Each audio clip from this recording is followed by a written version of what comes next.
Pernah kepikiran nggak sih, apa yang bikin sebuah psikoterapi itu benar-benar ngefek buat jangka panjang? Bukan cuma bikin lega sesaat, tapi betul-betul mengubah hidup. Nah, ternyata jawabannya itu bukan soal satu teknik ajaib, tapi ada 7 fitur klinis yang fundamental. Yuk kita bedah bareng-bareng ke 7 kunci ini, biar kita paham rahasia di balik perubahan psikologis yang awet.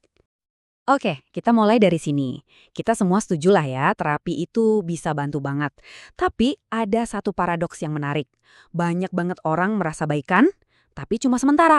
Habis itu, balik lagi ke pola yang lama. Kenapa sih perubahan sejati itu rasanya susah banget buat dicapai, apalagi dipertahankan? Pertanyaan ini mungkin agak nggak enak didengar ya, tapi ini penting banget. Kita sering banget ngerayain yang namanya terobosan di sesi terapi. Tapi jarang banget kita ngomongin kenapa terobosan itu seringnya nggak awet.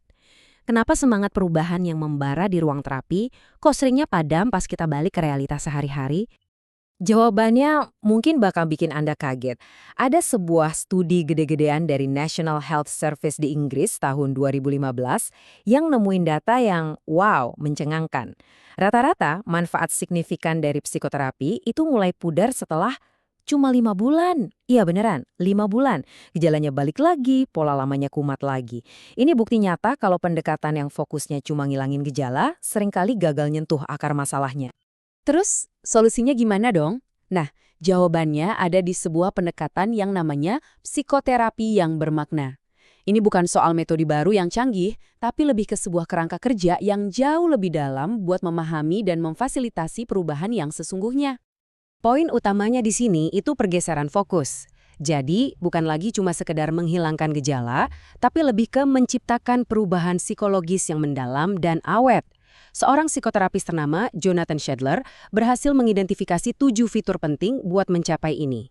Nah, biar penjelasannya lebih gamblang, kita bakal lihat gimana ke-7 fitur ini bekerja lewat sebuah cerita nyata.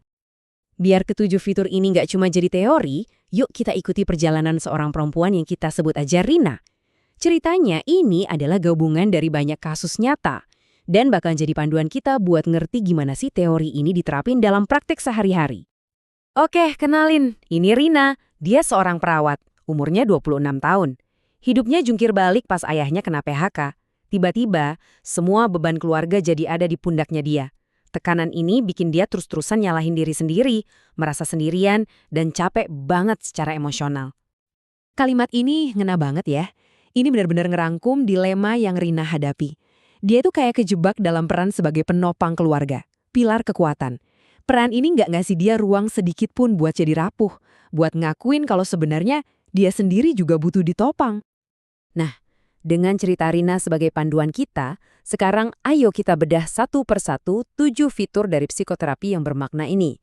Kita bakal lihat gimana setiap fitur ini pelan-pelan membuka jalan perubahan buat Rina. Nah, ini dia nih peta perubahannya menurut Shedler. Kita mulai dari dalam dulu, yaitu emosi. Terus kita lihat keluar, ke pola-pola menghindar dan tema yang berulang di hidup kita. Kita juga bakal nengok ke belakang buat ngertiin pengaruh masa lalu dan gimana itu semua ngebentuk hubungan kita sama orang lain sekarang. Yang unik, kita juga bakal lihat gimana hubungan dengan terapis itu sendiri bisa jadi alat perubahan dan bahkan gimana fantasi-fantasi kita itu nyimpen petunjuk penting. Masing-masing ini kayak kepingin puzzle buat perubahan yang utuh. Fitur yang pertama adalah fokus ke efek, atau gampangnya emosi dan perasaan. Ini pergeseran yang fundamental banget. Bukan lagi cuma nanya apa yang kamu pikirin, tapi lebih dalam lagi, apa yang kamu rasain. Terapi yang bermakna itu nyiptain ruang yang aman banget buat ngeksplorasi semua perasaan. Termasuk yang bikin gak nyaman, yang saling bertentangan, atau yang selama ini kita pendem bahkan dari diri kita sendiri. Dan disinilah bedanya kelihatan jelas. Ada yang namanya wawasan intelektual, itu kayak tahu di kepala. Anda bisa ngejelasin masalah Anda dengan sangat runtut dan logis, tapi ya nggak ada yang berubah. Nah, yang dicari itu wawasan emosional, alias tahu di hati. Anda benar-benar ngerasain sakitnya, bingungnya. Perasaan inilah bukan sekedar pikiran yang jadi bensin buat perubahan yang nyata. Nah, ini contoh sempurna gimana fitur pertama bekerja. Rina akhirnya bisa ngakuin perasaannya yang campur aduk, ada rasa lega tapi di saat yang sama ada rasa takut yang luar biasa. Mengakui kedua emosi yang bertolak belakang ini secara bersamaan, itu adalah sebuah terobosan besar buat dia. Lanjut ke fitur kedua dan ketiga yang biasanya jalan barengan, penghindaran dan tema berulang. Kita semua ini sebenarnya ahli loh dalam menghindari hal-hal yang nyakitin, ya kan?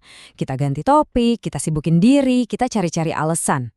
Nah, terapi yang bermakna itu ngebantu kita sadar, gimana sih cara kita menghindar? Itu fitur 2. Karena cara kita menghindar inilah yang seringnya ngunci kita di dalam pola atau tema yang sama, yang terus berulang sepanjang hidup. Itu fitur 3. Di sini nih, terapisnya ngebantu Rina ngeliat sebuah tema yang terus berulang, perannya sebagai si penopang. Ternyata ini bukan cuma soal situasi sekarang sama ayahnya aja.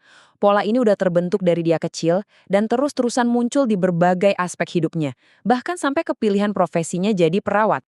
Fitur keempat dan kelima ini ngebawa kita langsung ke akarnya, perkembangan diri dan hubungan. Ini soal gimana masa lalu, khususnya masa kecil, itu bukanlah sejarah yang udah mati dan terkubur.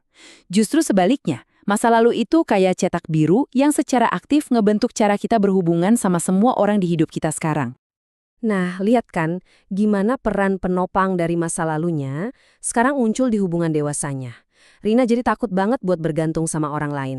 Rasa takut ini bikin dia selalu jaga jarak. Yang ironisnya, malah ngehalangin dia buat dapet dukungan yang sebenarnya dia butuhin banget. Fitur yang ini unik banget. Jadi ruang terapi itu sendiri jadi semacam laboratorium. Pola hubungan Rina yang bermasalah, kayak rasa takutnya buat bergantung tadi, pasti bakal muncul lagi di hubungannya sama si terapis. Nah, disinilah kesempatannya. Di dalam lingkungan yang aman, pola tersebut bisa dipahami bareng-bareng dan diubah. Di dalam laboratorium yang aman ini, Rina bisa latihan. Dia belajar kalau nunjukin sisi rapuh itu ternyata nggak selalu berakhir dengan penolakan. Rasa aman yang dia bangun sama terapisnya ini jadi jembatan yang ngasih dia keberanian buat nyoba pola hubungan yang baru di dunia luar sana. Fitur ketujuh yang terakhir mungkin kedengarannya paling nggak biasa. Kehidupan fantasi. Ini bukan soal mengartikan mimpi secara harfiah ya. Ini lebih ke menghargai lamunan, harapan, dan ketakutan kita sebagai data yang super berharga. Dengan ngebiarin pikiran kita berkelana bebas, kita seolah-olah membuka pintu ke alam bawah sadar kita yang isinya tuh kaya banget sama petunjuk tentang apa sih yang sebenarnya kita inginkan dan butuhkan. Hayalan Rina soal liburan itu bukan cuma pelarian biasa. Itu adalah wujud dari kebutuhannya yang sangat nyata dan belum terpenuhi. Kebutuhan buat istirahat, buat bebas, dan buat punya kendali atas hidupnya sendiri. Fantasinya itu adalah solusi kreatif yang muncul dari alam bawah sadarnya. Jadi, setelah ngelewatin perjalanan dengan 7 fitur ini, apa sih hasil akhirnya buat Rina? Ini bukan cuma soal gejalanya hilang, tapi ini tentang menemukan cara hidup yang baru, yang terasa lebih bermakna buat dia. Dan inilah puncaknya. Di sesi terakhir, Rina sampai pada sebuah kesadaran yang mengubah segalanya. Dia nggak lagi ngelihat dirinya sebagai penopang yang kaku, tapi sebagai manusia seutuhnya. Dia belajar kalau merawat diri sendiri itu bukan egois, tapi justru jadi syarat utama biar bisa benar-benar ada buat orang lain.